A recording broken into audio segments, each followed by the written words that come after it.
بسم اللہ الرحمن الرحیم۔ السلام علیکم ورحمۃ اللہ وبرکاتہ۔ دوستو، ہر آدمی اپنے رزق میں اضافہ چاہتا ہے اور کوشش کرتا ہے کہ اس کا رزق، اس کی روزی، اس کے اندر برکت ہو، اضافہ ہو، اور انسان کو یہ کوشش کرنی بھی چاہیے اور محنت اور تگ و دو کرتے بھی رہنا چاہیے، اور وہ ذرائع جو محنت اور کوشش اور رزق میں برکت کے لیے سبب بنتے ہیں ان کو اختیار بھی کرنا چاہیے۔ شریعت ان چیزوں سے منع نہیں کرتی، روکتی نہیں ہے۔ اس کے ساتھ ساتھ قرآن و حدیث کے اندر کچھ ایسے وظائف، کچھ ایسے ذکر اور کچھ ایسی آیات اور دعائیں منقول ہیں، موجود ہیں، کہ اگر ان کو اس کے بتائے ہوئے طریقے کے مطابق پڑھا جائے تو اللہ رب العزت ضرور رزق کے اندر اضافہ فرما دیتے ہیں، رزق کے اندر برکت ڈال دیتے ہیں، اور اللہ رب العزت تھوڑے سے مال کے اندر بھی بہت زیادہ برکت ڈال دیتے ہیں۔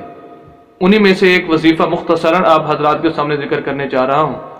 روایات کے اندر آتا ہے کہ ایک روز ایک عرابی آدمی، دیہاتی آدمی، آپ صلی اللہ علیہ وسلم کی خدمت میں حاضر ہوا، اور وہ فقر و فاقہ کی وجہ سے، تنگ دستی کی وجہ سے، غربت کی وجہ سے آپ صلی اللہ علیہ وسلم کے سامنے رو پڑا اور عرض کرنے لگا کہ اللہ کے رسول، کچھ کھانے پینے کے لیے موجود نہیں ہے۔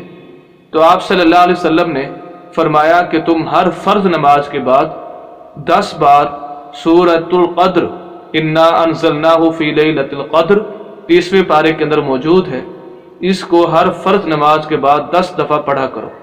اور اسی طرح آپ صلی اللہ علیہ وسلم نے فرمایا کہ جمعے والے دن اپنے ناخن کاٹا کرو، تراشا کرو۔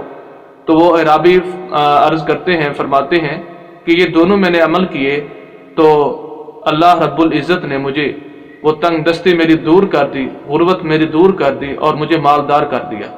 تو آپ حضرات میں سے بھی اگر کوئی چاہتا ہو کہ اللہ رب العزت ہمیں مالدار کر دے، ہمارے رزق کے اندر اضافہ فرما دے، تو اس عمل کو اپنائیے کہ ہر فرض نماز کے بعد سورۃ القدر، جو چند آیات کی ہیں، کچھ تھوڑا سا وقت لگے گا، 10 بار پڑھ لیں تو انشاءاللہ اللہ رب العزت رزق کے اندر اضافہ فرما دیں گے۔ امید کرتا ہوں کہ آج کی ویڈیو اچھی لگی ہوگی۔